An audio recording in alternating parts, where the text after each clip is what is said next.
Et boum les gars, bienvenue au nouvel épisode du Shaker Show, le seul podcast court et efficace qui vous parle de toute l'actualité du CrossFit et de l'entraînement fonctionnel en général.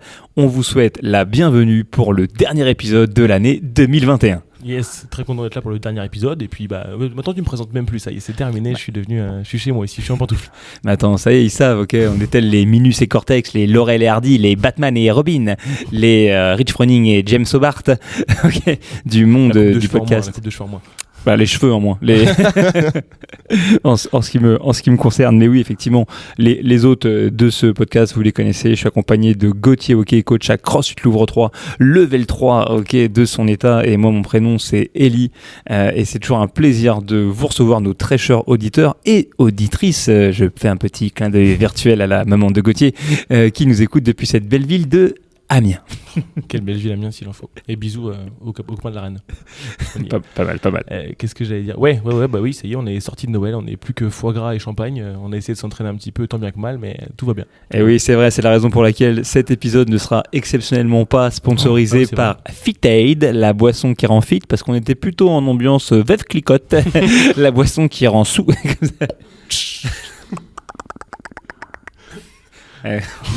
On s'améliore de plus en plus, en tout cas au bruitage. Au bruitage, tout va bien.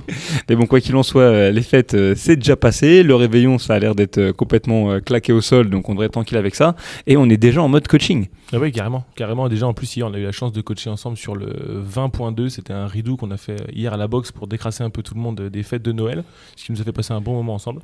Oui, franchement, c'est pas mal. Donc le 20.2, si vous vous souvenez pas de ce que c'est que ce WOD, c'est un AMRAP de 20 minutes composé de 4 thrusters avec des dumbbells à 22,5, de 6 toast to bar et de 24 double under, autant de tours que possible à exécuter en 20 minutes. Et on peut considérer que vous commencez à avoir un fitness différent de celui d'un protozoaire lorsque vous arrivez à faire 15 tours ou plus. Et c'est vraiment un WOD qui est aussi dur pour le corps que pour la tête. Ouais, carrément. On a passé un bon moment là-dessus. Et puis du coup, en faisant cet entraînement, on discutait un peu, puis on rigolait à la fin de l'entraînement. On se disait que nous, les double under, c'est pas quelque chose qui a été inné pour nous. Et on a vu des athlètes le soir faire les entraînements avec nous, et des gens qui sortaient de nos séances d'initiation ou qui avaient 2 mois, 3 mois de CrossFit et qui faisaient déjà des double under. Donc on était obligé de mettre le pied dans leur corde pour qu'ils arrêtent d'en faire, parce que ça nous embêtait qu'ils sachent faire ça directement.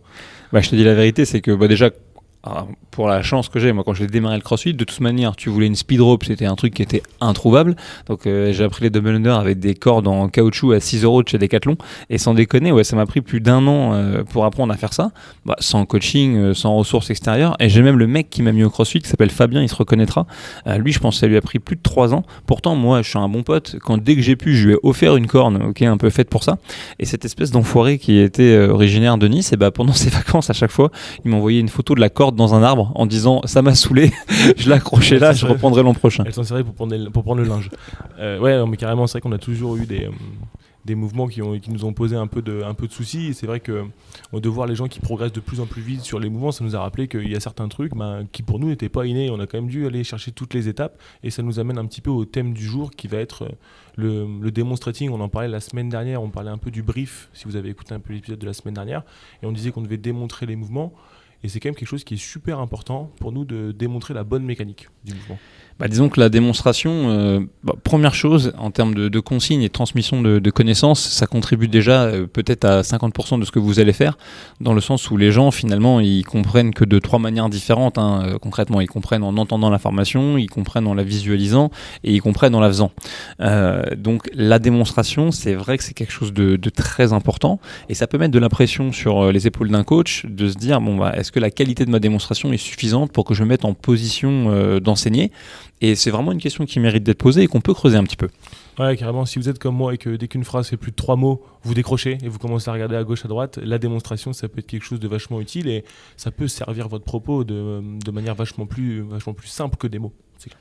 Et donc le premier point que vous devez comprendre, c'est que la première chose, une fois qu'on a compris la démonstration, c'est une partie importante de la manière d'enseigner lorsqu'on est un coach. Ce qu'il faut capter, c'est que les démonstrations, ça se travaille. Okay, et ça se travaille en s'éloignant d'une excuse qui est très simple. La première étant, je peux faire avec une barre à vide, mais j'ai du mal à faire avec le PVC, ou ça ne marche pas avec le PVC. Le PVC dans le monde du coaching en CrossFit, mais à la rigueur dans le monde de l'haltérophilie, quand vous démarrez vos premières séances, c'est quelque chose je dirais, quasi indispensable et de très précieux parce que ça peut nous permettre vraiment de démontrer n'importe quel type de mouvement sans risque de blessure. Et puis ça peut permettre aussi aux athlètes soit d'encaisser beaucoup de répétitions, soit de rester dans des positions statiques, à nouveau sans risque de se blesser ou de provoquer trop de fatigue.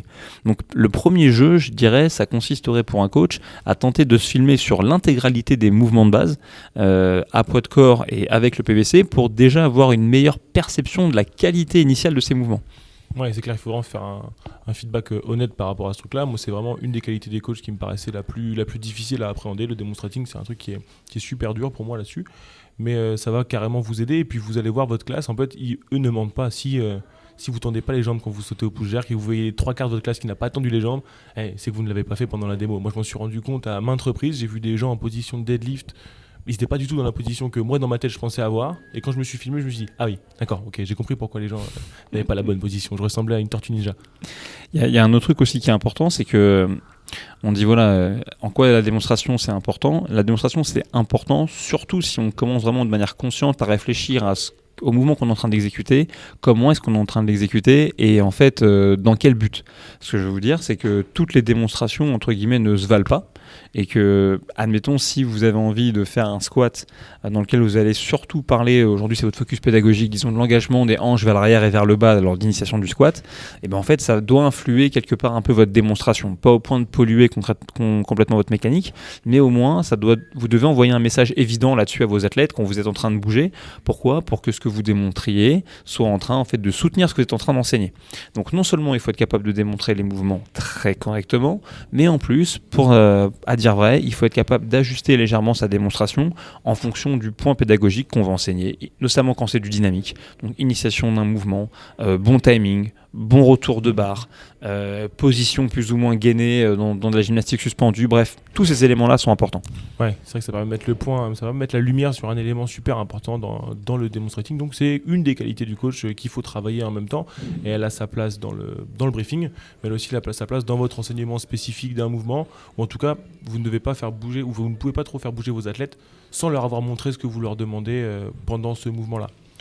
Maintenant, excuse-moi. Non, il n'y a pas de mal. L'autre point aussi qui, je pense, qui est important, parce que je le vois trop souvent, notamment dans le cadre des level 2, c'est qu'indépendamment de votre niveau, et je dirais à la rigueur, plus vous êtes bon, plus ce que je vais dire est valable, peu importe votre niveau, le moment où vous démontrez, c'est vraiment quelque chose que vous devez prendre au sérieux, c'est-à-dire tout faire pour faire le meilleur mouvement possible. Très souvent, je vois des mecs qui sont objectivement de super athlètes, mais qui, lorsqu'ils vont être amenés à démontrer un mouvement, vont le faire de manière très rapide, un peu bâclée, et ça nuit complètement à leur enseignement. Alors qu'en vérité, le mec qui est à côté, qui est moins bon athlète, qui lui va se donner à 100% pour effectuer la meilleure démonstration possible, et bien très souvent on va offrir un résultat qui est beaucoup plus parlant pour les athlètes et beaucoup plus clair par rapport à ce qu'on veut enseigner. Donc peu importe votre niveau, lorsque vous faites une démonstration, rappelez-vous, la démonstration est silencieuse, ça je ne parle pas en train d'expliquer. C'est le point que je voulais aborder aussi. On pourra revenir dessus, t'inquiète pas, je voulais pas te voler ta lumière. Mais en tout cas, voilà, la démonstration doit être silencieuse. Vous devez présenter le mouvement sur plusieurs angles différents. Et si on fait un petit peu le pont avec le brief, vous démontrez le mouvement fini, admettons le mouvement le plus dur que vous allez enseigner ce jour-là, mais aussi démontrer les options avec le même soin.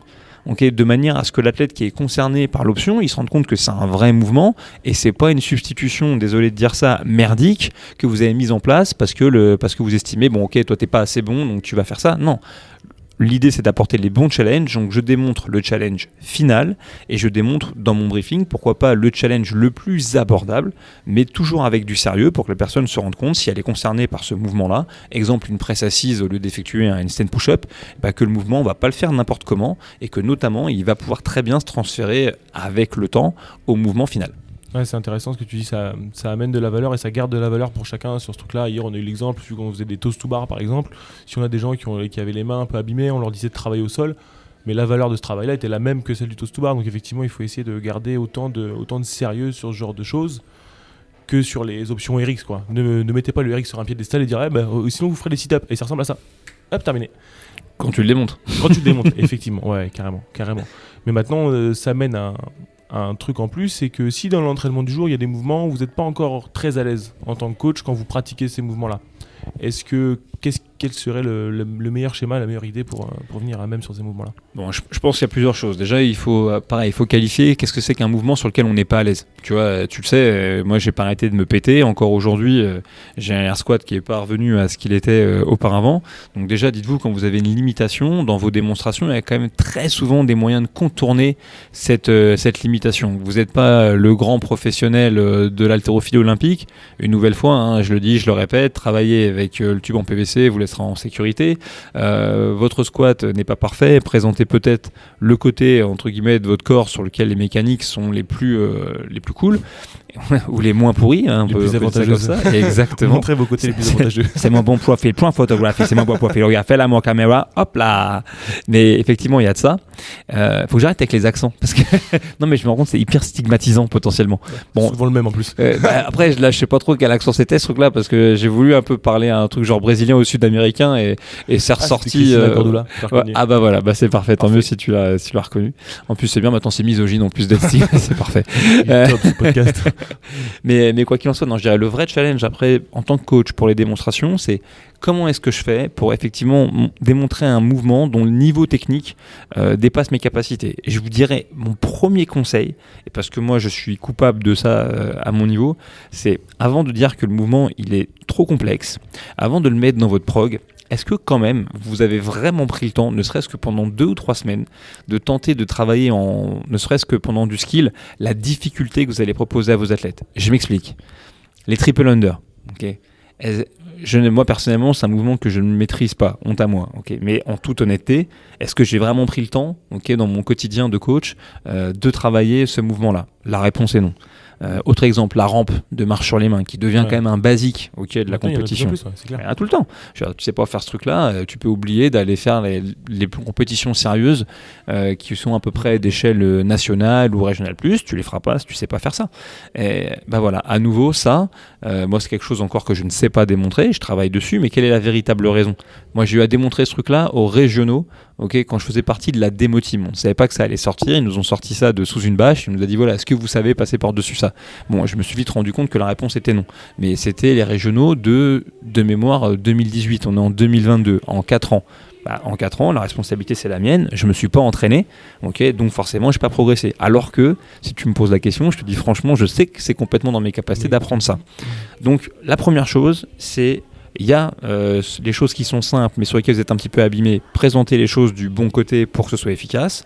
Il y a les choses qui sont d'une complexité entre guillemets intermédiaire, soyez sûr de prendre vos responsabilités, de faire le taf et du coup de travailler de votre côté pour être capable de démontrer ces éléments-là sans être un champion. Et ensuite effectivement vient le problème des choses qui sont d'un niveau technique peut-être trop avancé par rapport à votre stade de développement personnel ou peut-être par rapport au stade de développement que vous atteindrez jamais parce qu'il ne faut pas se mentir, on a tous un plafond de verre, alors on essaye de le briser et on y arrivera sans doute parfois, mais on n'ira pas tous au bout du chemin. Ouais, c'est un truc que je me suis demandé quand j'ai commencé à coacher parce que c'est vrai que j'étais pas le bon élève au CrossFit, j'ai mis beaucoup de temps à acquérir certains trucs, les double under c'était un peu long, j'ai mis 6 mois à faire le poirier, j'ai mis 3 ans à faire des handstand push-up. Et la vraie question qui se pose, parce qu'il y a des gens qui sont un peu dans le même cas que moi, qui ont du mal à acquérir certains mouvements, est-ce qu'on doit se priver du coup d'enseigner certains mouvements? Est-ce que moi du coup pendant 3 ans j'aurais dû me dire moi je passe pas les handstand push-up, c'est impossible que je démontre une bonne démonstration de ce truc-là? Qu'est-ce que je vais faire à mes athlètes? Est-ce que je supprime ce truc-là et que tout le monde va faire des pompes parce que moi j'y arrive pas? Non, parce que ton but, tu programmes pas pour développer des athlètes qui au mieux vont devenir aussi forts que toi. J'aimerais bien. J'en ai marre de perdre tous les jours. Tu vas programmer ou tu vas coacher pour développer des athlètes qui vont devenir meilleurs que toi. Et une nouvelle fois, il y a plein d'exemples dans des sports entre guillemets plus traditionnels ou plus anciens que le nôtre, de coachs qui sont excellents et qui n'ont jamais été de grands athlètes. Là, je regardais récemment, il y a une série Netflix qui s'appelle Secret Coach. Donc il parle de beaucoup de grands entraîneurs dans le monde du tennis, dans le monde du foot. Les 3/4 de ces mecs, sportivement parlant en tant qu'athlètes, c'est des nobody. C'est des nobody, mais par contre, ce sont des grands entraîneurs. Je dirais que non, et bien sûr, il va falloir exposer les athlètes à toute cette matière, et notamment le fait qu'en CrossFit, on ose enseigner des choses complexes. C'est ça qui fait que notre enseignement est riche. Simplement, ça ne doit pas, sous prétexte qu'on est entraîneur, ça ne doit pas nous excuser et nous empêcher nous-mêmes de faire le travail de notre côté. Maintenant, ça veut dire que lorsqu'on est face à quelque chose qu'on ne maîtrise pas, il va falloir trouver des solutions. Regarde, la semaine prochaine, on a programmé pareil le Wood, créé par Woody, la L Professor sur la programmation pour les affiliés, avec un complexe de gymnastique. pourrait faire un épisode complet du podcast sur l'intérêt de faire des complexes de gymnastique ou pas dans une programmation. Ce qui est sûr, c'est que moi je l'ai fait cet entraînement. D'ailleurs, Willy, mes mains ne te remercient pas. Tu tiens encore le micro avec les coudes. Exactement, et pas que le micro. C'est tout le problème. Mais le truc, c'est que voilà, donc un complexe, juste réaliser 3 pull-ups, 3 chest to bar, 3 bar muscle up, la transition chest to bar, bar muscle up, c'est un truc que je maîtrisais pas. Donc je me suis contenté de m'interdire de lâcher la barre et puis de retrouver une espèce de keep swing et être capable de balancer. Mais typiquement, ce WOD-là, pour l'enseigner, ce que j'aimerais, c'est faire le travail dans l'ombre pour être capable d'assimiler ça, ce que toi tu as été capable de faire, ou alors trouver une solution pour expliquer aux athlètes ce que je veux. Et en l'occurrence, je pense que là, dans cet exemple précis, sûrement utiliser l'assistance d'une box, tu vois, pour être capable de relancer la machine et faire un mouvement à peu près correct, et ensuite soit bouger au ralenti et donner peut-être des étapes clés de la progression, de la démonstration, sans pour autant réellement parler pendant ma démo, mais dire par exemple, ok, là je vais arriver en arch, je vais arriver en hollow, je vais remonter en haut. Fixe, ouais. Exactement. Et ensuite, il y a un dernier point, quand même, si on est complètement transparent, que vous pouvez utiliser, mais moi, franchement, si vous êtes coach, je vous en conjure, faites ça que 10% du temps. C'est simplement d'utiliser un athlète qui est peut-être plus avancé que vous. Est-ce que c'est une faute ou pas de faire ça? Donc, du coup, tu conseillerais dans un premier temps d'aller chercher un élément externe ou alors de ralentir le rythme du mouvement pour vraiment avoir le temps de le décomposer, peut-être utiliser une box dans le cas d'un muscle-up, par exemple. Mais vraiment, en dernier recours, ça peut être une possibilité. Si jamais tu sais qu'il y a un mec à qui tu peux confier les rênes de la démo, d'aller le chercher, c'est pas forcément une faute. Ça peut être intéressant, ça dépend aussi qui est-ce que tu choisis. Je pense qu'il faut choisir vraiment le bon profil d'athlète, parce que là c'est plus par rapport à votre communauté, mais entre guillemets, tout ça, ça peut être soit très puissant et créer une bonne ambiance, soit parfois être délétère. Chez les jeunes, c'est un truc qui marche pas mal, ça, d'utiliser un exemple d'un des jeunes, c'est un truc qui est très cool. Exactement, donc tu peux prendre chez les students les cours chez les enfants ou chez les ados, tu prends un mec qui bouge bien, qui a la bonne attitude et tu lui fais faire, mais chez les adultes aussi. Ok, ça a retrouvé en fait entre guillemets l'adhérent et l'athlète que tu apprécies aussi bien pour le fitness et le sérieux qu'il a à l'entraînement que pour aussi les valeurs et l'attitude qu'il dégage. Moi, il y a certains profils d'athlètes qui sont un petit peu des alphas, etc., que je prendrais pas forcément pour faire les démos si j'estime qu'ils n'ont pas la bonne attitude, parce que c'est pas l'ambiance que j'ai envie de créer, et puis aussi parce qu'implicitement ça envoie un message qui dit voilà, bah écoute, c'est pas toi que j'ai envie de mettre en lumière, qu'il y a d'autres mecs qui méritent plus. Et puis aussi il y a des moments où c'est opportun, parce que voilà, c'est la technicité du mouvement. Voilà, bah tu vois, vraiment cet exemple concret, hein, moi la transition chest to bar, toast to bar, ou toast to bar chest to bar, ou chest to bar bar muscle up, c'est des trucs que je maîtrise pas, j'ai pas d'excuses, c'est à moi de m'entraîner davantage là-dessus et de le travailler. Mais par exemple, combien de fois tu as vu un entraîneur dire bon, aujourd'hui il y a du bar muscle up, mais les gars il est 7h du matin, donc voilà, bah tiens, toi t'es chaud pour faire, vas-y fais. Ou alors ça devient bon les gars, c'est le dernier WOD de 21h, j'ai démontré toute la journée, tiens toi t'es chaud, vas-y fais. Ça, de la merde. Ouais, c'est total. Je vais vous donner mon secret. Moi, quand je fais le WOD de 7h, et par exemple, le mouvement phare, c'est les pistoles. Bon, bah, le pistol à 7h, bah, ça brûle, hein. J'ai encore un goût de Coco Pops dans la bouche, j'ai pas envie de faire des pistoles. Bah, j'arrive un peu plus tôt, je me cache dans mon coin, et puis bah, je m'échauffe un petit peu. Et puis, comme ça, ma démonstration, mes genoux craquent moins. Voilà, c'est une technique qui peut marcher aussi. Et puis, t'en parlais un petit peu dans le demonstrating, on en parlait avant. Mais la crédibilité fait aussi 100% partie du demonstrating, hein. Donc dans notre style de vie, dans notre façon de bouger, dans notre façon de nous entraîner, ça compte autant que notre démo du air squat. Ouais, et puis en plus, c'est un message implicite. Enfin, je veux dire, quelque part, quand tu dis à tes athlètes, je veux pas faire ça pour pas me faire mal, c'est comme si tu envoyais le message que le mouvement lui-même était dangereux, ouais. Comme un débile. Donc, alors que une nouvelle fois, c'est pas du tout le cas. Mais non, après, il faut au niveau de la démonstration des choses qui sont complexes, comme par exemple la marche sur les mains. Ça a l'air de rien, mais c'est quand même des choses aussi quand ça commence à arriver avec un peu de régularité dans la programmation. C'est quand même des choses qui étaient compliquées. Aujourd'hui, qu'est-ce qui sait faire un zombie press? Okay. C'est autant d'éléments, mais il faut être capable de les bosser. Et puis il faut aussi reconnaître quand on fait pas le taf correctement. Moi, j'ai beaucoup de mes anciens entraîneurs qui travaillaient notamment au Louvre. Bah tiens, j'en place une pour un garçon qui s'appelle Arthur, que j'apprécie beaucoup, qui aujourd'hui travaille sur son propre projet. Mais je veux dire, voilà, ce garçon-là, il est arrivé en tant que il faisait du foot, il arrive en tant qu'athlète, puis en tant que stagiaire BPGEPS. Et quand il est reparti, bon bah voilà, il marchait sur les mains, c'était devenu un bon haltérophile. Il avait la curiosité d'aller chercher un petit peu du domaine de l'acrobatie, etc.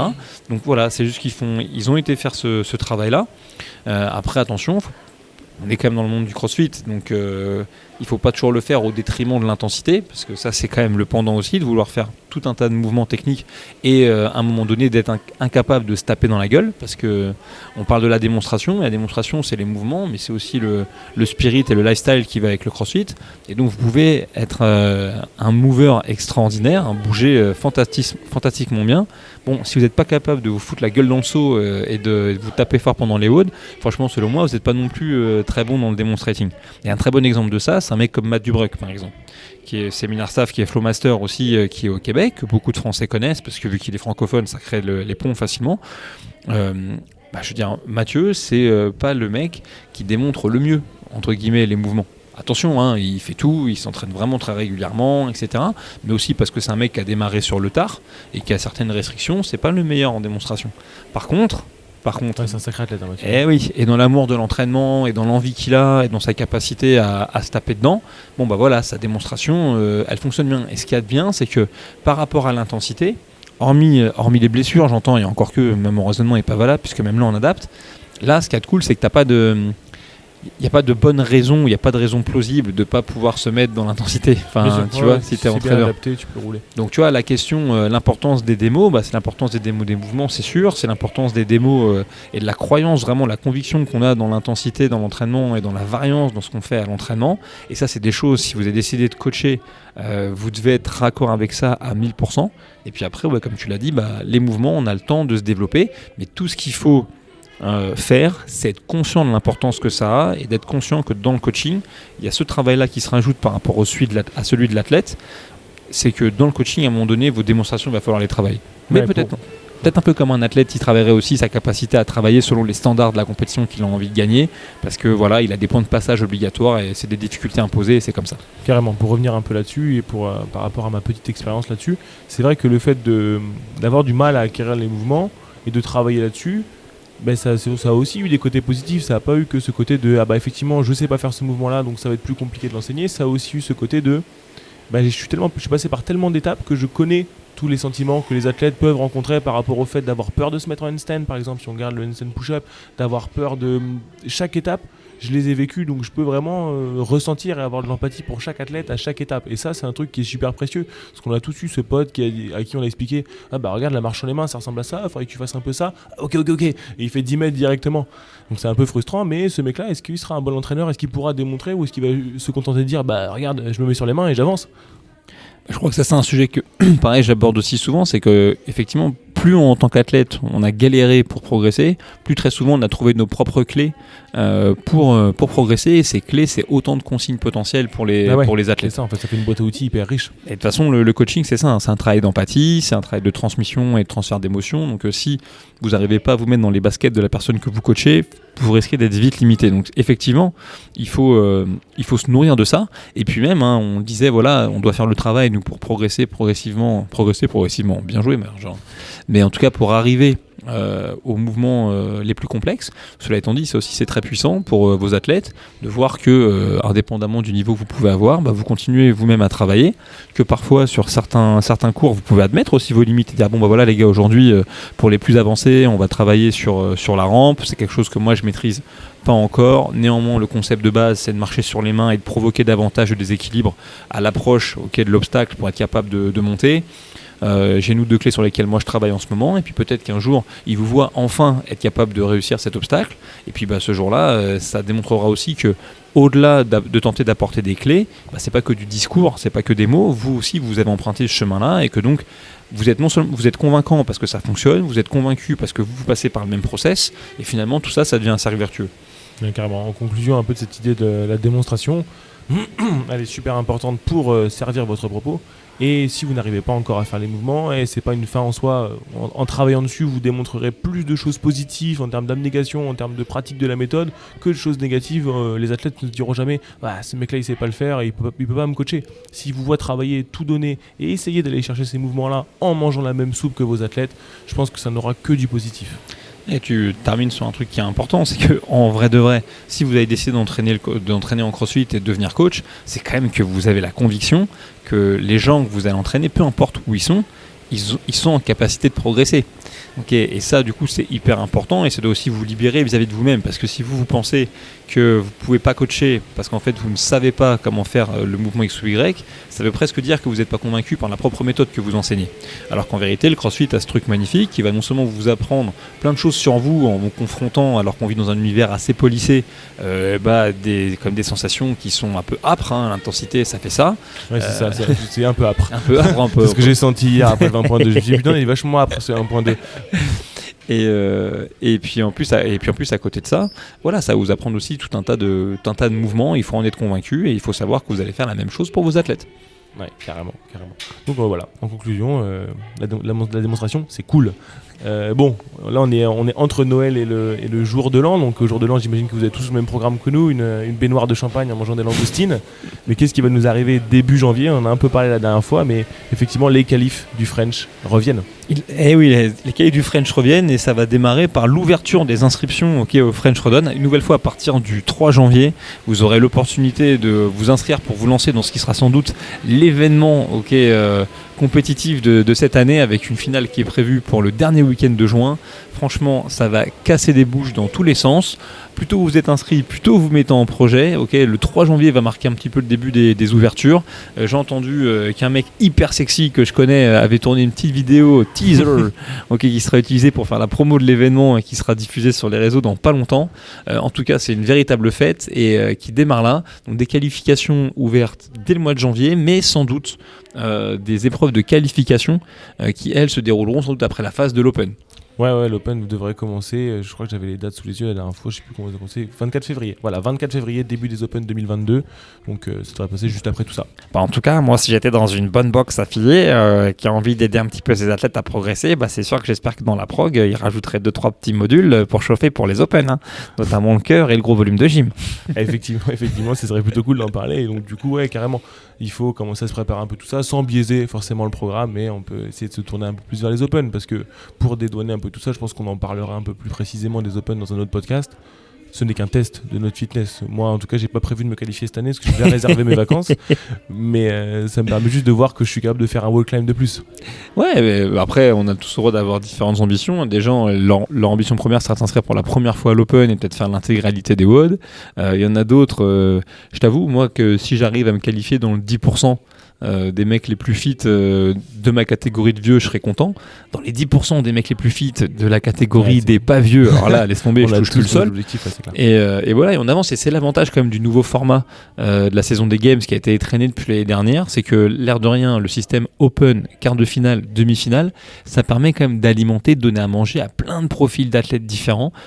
Ceux qui sont débutants en loisirs, ils ont toujours l'opportunité de participer à cette grande fête autour de la condition physique. Ceux qui sont là depuis un moment, mais comme tu dis, qui n'ont pas prévu de se qualifier aux Games, ils peuvent quand même se cartonner la tronche pour tenter d'aller accrocher les quarts de finale. Et puis après, en fonction de votre degré d'investissement, de professionnalisme aussi, parce qu'à un moment donné, ça devient un métier, vous pouvez aller chercher effectivement les demi-finales et pourquoi pas le saint des saints, la participation aux Games, quoi. Exactement, et puis on en reparlera une autre fois, mais il y a ça qu'il y a plein de moyens de voir votre progression. Moi, je me rappelle la première fois que j'ai passé mon Ring Muscle Up, c'était aux Open, c'était très cool. La première année où j'ai fait tous les WOD dans Eric, c'était génial. La première année où j'ai pu faire tous les WOD, c'était top. Donc, il y a toujours un moyen de trouver du positif dans ce genre de choses. Et ça va être un podcast un peu plus long que d'habitude, puisque là, le rulebook des CrossFit Games est sorti. Il fait 38 pages et je vais vous le lire pour que vous soyez au courant de un peu tout ce qui va se passer. Donc, la page 1. Je vais vous lire en polonais. Je vais vous le lire en polonais, vu que j'ai la page. Non, c'est vrai que là, si vous voulez vous renseigner un peu plus, il y a un document très digeste qui s'appelle le Rulebook. Là, vous explique un peu comment vous pouvez vous qualifier, quelle taille doivent faire vos genouillères pour vous qualifier, comment vous devez filmer vos WOD, quelle sera la procédure à suivre pour les Open, pour les demi-finales, pour les dernières chances de se qualifier, puis enfin les Games. Donc, si vous voulez être intéressé par ce genre de choses, le document est sorti depuis quelques jours. T'imagines, moi, en 2021, je devais faire les Games, mais j'ai pas lu le rulebook et j'étais classé premier à l'issue des Open. Mais putain, mes bandes faisaient 1 mètre et 3 cm de long, c'était 3 cm de trop, quoi. Et à cause de ça, j'ai complètement raté ma carrière de sportif professionnel. Ouais, ça se joue à rien, moi c'était pareil avec les croisés. Hein. Ce serait génial. Ce serait génial. Bon, ouais, ce document est sorti. Allez regarder pour aussi prendre de l'info sur le grand retour de la Affiliate Cup. À nouveau, ça aussi, on en reparlera. Mais si vous êtes owner de votre propre salle, franchement, c'est le truc dans lequel il faut s'investir pour passer un très très bon moment avec vos athlètes. Et essayer de battre CrossFit Versailles sur le nombre d'athlètes inscrits. Bon, ça, c'est impossible, normalement. Non, franchement, il y a deux trucs sur lesquels on doit battre CrossFit Versailles. C'est le poids du honneur. Ça, c'est vraiment... Si vous êtes plus léger que le honneur de CrossFit Versailles, franchement, vous devriez perdre votre affiliation. Et puis aussi, pour trouver faut aussi avoir un chien plus méchant que le chien de CrossFit Versailles. C'est deux trucs qui commencent à la portée de tout le monde. Même si t'as un chat, et c'est peut-être un chien plus méchant que celui de CrossFit Versailles. Bon, autre document hyper important qui va sortir en même temps que le rulebook, je crois qu'il a quelque chose de plus important. Les gars, pour lancer 2022, ok, l'équipe du Shaker Show, parce que maintenant on est deux. On peut même faire des brainstorming maintenant, on peut même écrire des trucs tous les deux sur le tableau. Ouais, parce qu'à nous deux on a un cerveau. Un cerveau, deux mains. Mais effectivement, on a décidé avec Gauthier d'apporter un petit peu encore de matière pour attaquer la saison 2022, du moins la saison, ou du moins l'année, en publiant une newsletter qu'on espère être mensuelle. Cette newsletter, sur laquelle il y a déjà plus d'une centaine de personnes d'inscrites, ce qui est vraiment très cool pour nous, ça me fait hyper plaisir et ça fait autant plaisir à Gauthier. L'idée à l'intérieur, bien forcément, c'est de servir de point de relais au podcast, ça c'est évident, mais c'est aussi d'apporter un petit peu de ressources pour vous, que vous soyez athlète ou coach.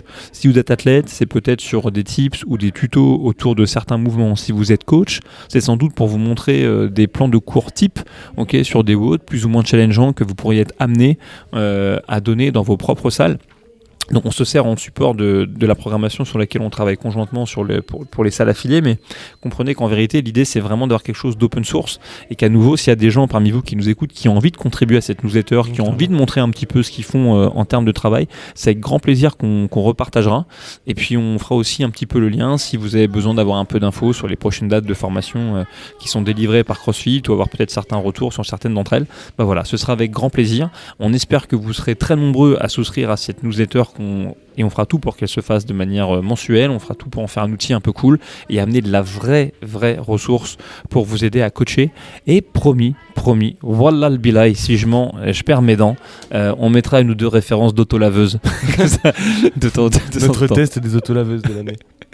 Ok, d'ailleurs, il faudrait proposer à Pierre Vacassi de contribuer à cette newsletter avec peut-être genre un mème exclusif. Membre d'honneur. Membre d'honneur, genre, tu sais, genre. Oui, le mot dans le mot de la fin. Ah bah oui, le mot de la fin, carrément, mais oui, ce serait une excellente idée. Qu'est-ce que je dis ? J'ai pas plus de bêtises que ça à raconter. Moi, je vous souhaite une excellente année 2022. Écoutez, on se retrouve en pleine forme. On n'a pas de recommandation, quoi, à part la newsletter donc vous nous écoutez, maintenant, faut nous lire, quoi. Bon, ta recommandation, ça va être le nouveau Matrix. J'ai pas vu Matrix, voilà, c'est un drame de l'univers. C'est ça, on n'a pas abordé ça dans le podcast, mais j'ai découvert hier que Gauthier avait vu aucun Matrix. Ouais, la blague de la pilule rouge ou la pilule bleue, je fais semblant de rigoler, je regarde mes chaussures, je me dis mais de quoi il parle, c'est con là. Mais normalement, franchement, je devrais même pas parler à ce mec. Donc non, écoute, tu sais quoi, si je devais être complètement transparent en termes de recommandations, je vous dirais effectivement d'aller voir Matrix, le 1. Non, c'était pas ça. C'est quand même le meilleur des 4. Non, franchement, c'était pas mal. Juste si vous allez voir Matrix Résurrection, il faut essayer de comprendre ce que vous allez voir et pourquoi vous allez voir. Si vous venez pour essayer de prendre une claque visuelle ou une claque en termes de scènes d'action, je vous le dis, passez votre chemin parce qu'elles sont très très cool. Mais je pense que voilà, le propos du film, c'est certainement pas de provoquer un choc visuel comme ça a été le cas avec le premier. Maintenant, si vous avez envie de passer juste un bon moment de cinéma et puis de comprendre peut-être aussi un peu la culture woke qui est un petit peu qui m'est un peu étrangère. C'est-à-dire que moi je suis plus la génération de la culture e-woke. Voilà, là ça me parle beaucoup plus. Mais là c'est un peu différent, mais ça reste un bon film, ça reste assez cool, mais c'est vrai que je mets un peu plus le geek que je suis met un peu plus de billets sur Kingsman et Spider-Man que sur Matrix. Spider-Man, j'ai hâte de le voir. Ouais, ça va être pas mal, mais je pense qu'il y a beaucoup de battages pour rien comme d'habitude, mais on verra. Alors que les tuches, on est sûr de pas être déçus. Ah voilà, donc vous voyez, c'est ça, c'est une recommandation du jour. Donc vous avez les tuches 4 avec Gauthier, Matrix Résurrection avec moi. Je ne vais pas vous emmener voir les choses que je n'ai pas encore vues, donc ça m'a l'air très bien les tuches 4 d'après la bande-annonce, mais je je ne me prononce pas. Et j'ai quand même une recommandation. Allez, un bouquin quand même pour finir. Je sais pas si on a déjà parlé dans le podcast, mais ça fait partie un peu moi de mes livres de chevet. Et j'en parlais avec Julian, le manager de CrossFit Louvre hier. C'est un bouquin qui s'appelle La guerre de l'art. Et donc The War of Art. Et c'est un livre qui vient expliquer la différence entre les gens qui vont réussir dans le domaine artistique et ceux qui vont échouer. Et vu que le coaching est un art à part entière, au même titre que le fait d'être un athlète, au bout d'un moment, ça devient une démarche quasi artistique. Je vous recommande de lire ce livre. Ça vous parle notamment de la résistance, ce truc qui vous empêche d'avancer et de produire des éléments qui sont créatifs. Ça vous parle aussi de l'importance d'avoir une démarche, ma foi, très professionnelle. Peu importe les choses que vous avez envie de faire, il faut les faire à fond, il faut les faire bien, que ce soit d'être un compétiteur, que ce soit d'être un athlète, que ce soit de donner du conseil aux gens en nutrition, que ce soit de coacher une séance pour que les gens ils s'éclatent. Voilà, on fait pas ça par-dessus la jambe, et c'est aussi pour ça que c'est si dur que ça de devenir un bon coach. En tout cas, voilà, La guerre de l'art, ça se trouve facilement sur Amazon, ça se lit vite. Ça, c'est une ressource mortelle si vous cherchez un petit peu un moteur pour avancer pour la suite et être sûr de faire les choses pour les bonnes raisons et de la bonne manière. Foncez de ce côté-là. Moi, je pense qu'on n'aura pas mieux. Des démonstrations, les tuches, un bon bouquin. Je pense qu'on est pas mal pour clore cette année 2021. Et voilà les gars, on vous dit à tout bientôt. Abonnez-vous à la newsletter, le lien est dans la description du podcast et à très vite. Ouais, ciao les gars.